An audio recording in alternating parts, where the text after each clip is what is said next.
प्रिय छात्र छात्रा, मैं आप सभी को अवगत कराना चाहता हूँ। दो महत्वपूर्ण विषय है। पहला कि जिन छात्र छात्राओं का माइनर विषय है उनको कब और कैसे परीक्षा देनी है, और दूसरा जो भी छात्र छात्रा विषय मेजर विषय के रूप में अपना विषय लिए हुए हैं, चयनित किए हुए हैं, उनसे संबंधित महत्वपूर्ण सूचनाएं हैं। पहला, माइनर सब्जेक्ट, माइनर विषय। मान लीजिए बीए वालों को शिक्षा शास्त्र माइनर विषय के रूप में दिया गया था। बीएससी और बीकॉम को इंग्लिश का विषय दिया गया था, जो कि समस्त छात्र छात्रों ने चयनित किया है। माइनर विषय 2 सेमेस्टर, एक वर्ष में 2 सेमेस्टर, 2 सेमेस्टर में यदि प्रथम सेमेस्टर में अंग्रेज़ी, बीएससी और बीकॉम और बीए में शिक्षा शास्त्र, अगर छात्र छात्रा इन दोनों विषयों में उत्तीर्ण हैं तो उनको द्वितीय सेमेस्टर में परीक्षा नहीं देनी है। इसकी सूचना हमने पहले ही आप सभी को 31 तारीख को हमने सूचना आप के जो निर्धारित ग्रुप है उसमें हमने भेजी थी, लेकिन अधिकांश छात्र छात्राओं ने उसको समझने का प्रयास नहीं किया और वह परीक्षा केंद्र पर आज पुनः दौड़ करके घर से सुबह 8 बजे पहुँचे। मुझे अत्यंत इस बात की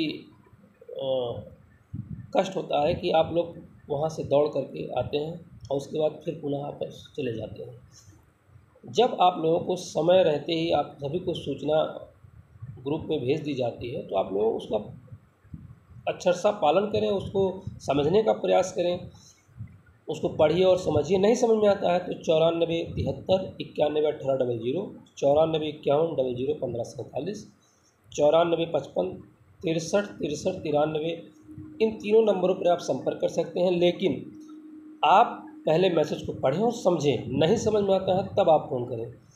आपने मैसेज नहीं पढ़ा, तुरंत फ़ोन मिलाया, हेलो सर ये कौन सा पेपर होगा, कौन सा नहीं, तो इससे क्या होती है, आपके लिए तो एक फ़ोन है लेकिन हम लोगों के लिए हज़ारों फ़ोन में कन्वर्ट होता है। इसलिए आप सभी से अनुरोध है कि जो भी मैसेज जाए उसको आप लोग पढ़ें और समझने का प्रयास करें। समझने के बाद जो भी उसमें दिशा निर्देश दिया गया रहा हो उसको आप पालन करें। दूसरी, जो मेजर विषय के रूप में लिए हुए हैं, चयनित किए हुए हैं छात्र छात्रा, उन सभी विषयों का परीक्षा विश्वविद्यालय स्तर पे जो परीक्षा केंद्र बनाए गए हैं उस पर सब पे होंगी। इसलिए आप सभी लोग, कुछ बच्चों के मन में ये भी चल रहा है, मैंने देखा कुछ सूचनाएं आई कि सर ये कॉलेज स्तर पर परीक्षाएं हो रही हैं या विश्वविद्यालय स्तर पर। नहीं, तो आप सभी को मैं अवगत कराना चाहता हूँ, यह विश्वविद्यालय स्तर पर परीक्षाएं हो रही हैं, जो कि आप सभी को फर्स्ट सेमेस्टर की मार्कशीट, प्रथम सेमेस्टर की मार्कशीट जैसे मिली है वैसे ही द्वितीय सेमेस्टर की मार्कशीट अगर परीक्षा देंगे तो आप प्राप्त करेंगे, अन्यथा आप एब्सेंट माने जाएंगे और आप फेल हो जाएंगे। फिर से आपको बैक पेपर भर करके आपको परीक्षा देनी होगी। आप अपने माँ बाप का पैसा बिना मतलब व्यर्थ करेंगे। इसलिए जो सूचना जाए उसका आप पालन करें, उसको समझने का प्रयास करें। नहीं समझ में आता है, मैंने जो नंबर बताया है उस पर संपर्क करें। आप भ्रमित ना हो। भ्रमित होने पे प्रथम तो आपका बैक लग जाएगा, दूसरा आपको पुनः परीक्षा फार्म भरना होगा, पुनः आपको पैसा देना होगा परीक्षा फार्म का। तो इन सब चीज़ों खर्चों से, फिजूल खर्चों से आप बचें और जो भी सूचना जाए उसका आप पालन करें। नहीं समझ में आता है तो जो नंबर दिया गया है इस पर आप बात करें।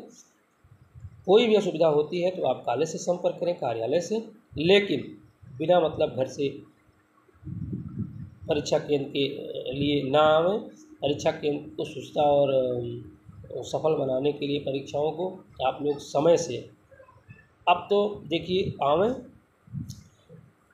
अब आप लोगों को ये भी बताना है कि परीक्षा फीस में रसीद में ही, परीक्षा फीस की रसीद में ही पेपर्स के नेम, सब्जेक्ट के नेम दे दिए गए हैं। आप अपने एडमिट कार्ड से उसको मिलान कर लें। एडमिट कार्ड में जो पेपर नेम दिए गए होंगे वही पेपर नेम आपको पेपर का नाम जो है आपके फीस रसीद में दिया होगा। उसी में देखिए आप विषय आपका लिखा होगा, विषय के नीचे पेपर का नाम लिखा होगा, उसको आप अपने एडमिट कार्ड विश्वविद्यालय द्वारा जो प्रवेश पत्र मिला हुआ है उससे आप मिलान कर लें। अपने परीक्षा कार्यक्रम से उसको स्कीम से मिलान कर लें कि कब कब मेरा पेपर है, उसको एक जगह नोट कर लें। उस दिन आकर के परीक्षा केंद्र पर समय से आप लोग उपस्थित हों, समय से शुचितापूर्ण ढंग से, शांतिपूर्ण ढंग से परीक्षा में सहयोग करें और परीक्षा सकुशल संपन्न हो सके। तो मेरा आप सभी से यही अनुरोध है कि जो भी परीक्षा पेपर का नाम दिया हो उसको आप स्कीम से अपने फीस रसीद से मिलान कर लें, समय नोट कर लें, दिनांक नोट कर लें, उसी दिनांक समय पर आकर के परीक्षा केंद्र पर परीक्षा दें। बिना मतलब भ्रमित ना हो, भ्रमित होंगे तो आपका बैक लगेगा तो आपको पैसा फिर से देना होगा, जो कि आपके माँ बाप के महत्वपूर्ण पैसे हैं, उसको आप सदुपयोग कीजिए, दुरुपयोग ना कीजिए, मेरी ही विनती है। धन्यवाद। बाबा विश्वनाथ कॉलेज जी का।